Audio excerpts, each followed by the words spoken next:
तो हमारे साहब अब ज़ाहिर है शहबाज शरीफ साहब की जो मुलाकात है बैरिस्टर गौहर साहब से उनका रब्ता हुआ बातचीत हुई। उसमें तो जो है ख़बरें ही आ रही हैं कि फिर से शहबाज शरीफ साहब ने उन्हें मुज़ाकरात की दावत दी है कि आए मुज़ाकरात करते हैं, बातचीत करते हैं।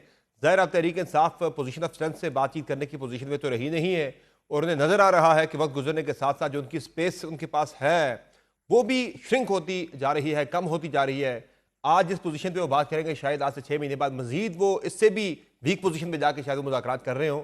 तो दूसरी तरफ वो एक तहरीक की बात भी कर रहे हैं कि हम तहरीक जो है वो जल्द लॉन्च करेंगे। क्या लग रहा है आपको तहरीक इंसाफ किस रास्ते पर जाएगी? आया वो मुफाहमत की तरफ अब आ ही जाएंगे या मुज़ामत ही होगी? चूंकि ज़ाहिर है जवाब तो पिंडी से भी बड़ा वाज़ेह उन्हें आ गया कि भाई हम तो किसी किस्म की बातचीत नहीं करेंगे, जो बातचीत होनी है वो अपने सियासी लोगों से करनी, जाके उनसे आप बातचीत करें।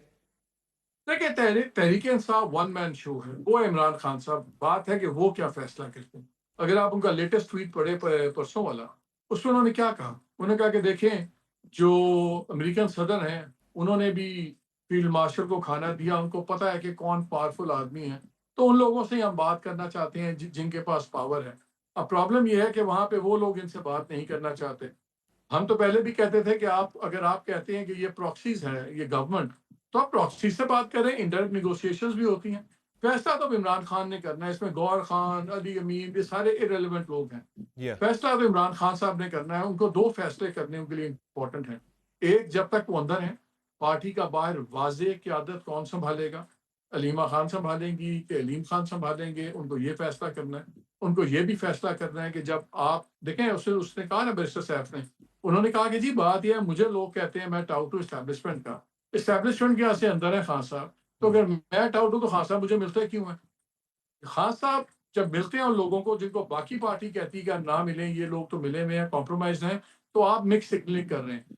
आई थिंक अब वक्त आ गया कि खान साहब को बड़े फैसले लेने हैं। उनको तीन बड़े फैसले लेने हैं। अगर मैंने एस्टेब्लिशमेंट से भी बात करनी है तो वो दरवाजा वाया इस्लामाबाद ही उनकी बात होगी, डायरेक्टली उनकी बात नहीं होगी। तो क्या वो इस पे तैयार हैं? क्या वो इस बात पे तैयार हैं कि जिन लोगों को उनकी पार्टी कहती है और उनको नहीं मिलने दिया जाता, तो फिर वो दूसरों से मिलना बंद करना ये करेंगे या नहीं करेंगे? और तीसरा, एक वाज़ेह पैगाम दें कि बाहर लोग, वर्कर, उनके लोग किसकी बात सुने अल्टीमेटली? अलीमा खान की सुने या वो अली कलीमी गंडापुर की बात सुने? ये तीनों कन्फ्यूजन्स खान साहब ने क्लियर करनी है और ये फैसला खान साहब ने करना है। जिस दिन वो क्लैरिटी दे देंगे, आपको और मुझे और बाकी सबको भी क्लैरिटी हो जाएगी कि सियासी सूरत किधर जा रही है। और भाई साहब पाकिस्तान पीपल्स पार्टी का अब आप क्या देख रहे हैं मुस्तकबिल इस कोलिशन के साथ, इस हुक्मरान इत्तेहाद के? ज़ाहिर है वो कोलिशन का प्रॉपर हिस्सा तो नहीं बने, सिर्फ आइनी ओहदे लिए हैं, लेकिन हुक्मरान इत्तेहाद का वो हिस्सा ज़रूर है। अब 6-7 वोटों का फ़र्क रह गया है। ऑलरेडी खबरें ये आ रही है कि तहरीक इंसाफ के जो लोग इंडिपेंडेंट अब डिक्लेयर हो ही गए, तो उनसे भी रातें शुरू कर दी हैं पार्लियामान के अंदर मुख्तलिफ सियासी जमातों ने। आज तहरीक इंसाफ ने बड़ी सख्ती से तंबीह की अपने अरकान को कि खबरदार किसी ने पोजीशन तहरीक इंसाफ के कैंप से किसी ने हुकूमती लोगों से किसी ने मरासम बढ़ाई या रब्ते किए, वो खतरा तहरीक इंसाफ को दिखाई दे रहा है कि उनके बंदे तोड़ने की कोशिश होगी। तो पीपल्स पार्टी तो इर्रेलेवेंट नहीं हो जाएगी इस सिस्टम के अंदर, या फिर वो रहेंगे उनके बगैर भी अगर हुकूमत को जो है वो सादा अक्सरियत मिल जाए?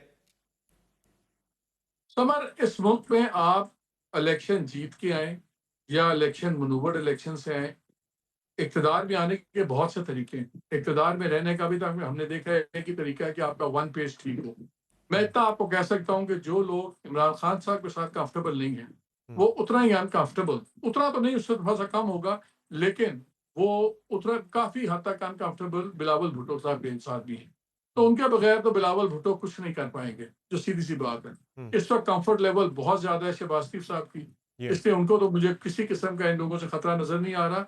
लेकिन अगर कोई दो ही चीजें डेवलपमेंट्स एक प्रॉब्लम क्रिएट कर सकती हैं गवर्नमेंट एस्टैब्लिशमेंट के लिए। या खान साहब कैटेगोरिकली क्लियर पोजीशन लें कि कौन उनको रिप्रेजेंट करता है, उन लोगों को मिलना बंद करें जिनके ऊपर क्वेश्चन मार्क होते हैं, कंफ्यूजन बढ़ती है।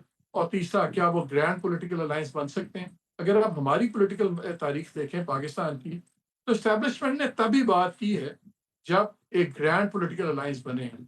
पीटीआई की, खान साहब की पॉपुलैरिटी अभी अपनी अपनी जगह से नहीं हिली। उनका वोटर, उनका फॉलोअर उनके साथ खड़ा हुआ है, बट अकेले उनका वजन नहीं रहा पीटीआई का। वो सड़क गर्म नहीं कर सकती, वो या इलेक्शन फोर्स नहीं कर सकती। इसलिए उनकी स्ट्रेंथ इन नंबर्स होगी। बड़ा अलायंस बनाएंगे, शायद कोई उनसे बात कर ले। इस तरह रहेंगे, आपस में लड़ते रहेंगे, करते रहेंगे, तो ये इस तरह ही चलेगा और हालात और टाइट होंगे। मेरा तो एक ही ख्याल है, अब वक्त आ गया कि खान साहब को भी एक दो बड़े फैसले क्लैरिटी के साथ करने होंगे और कन्वे करने होंगे, वरना ये मामला दिन ब दिन सख्त ही होता जाएगा, नर्म नहीं होगा।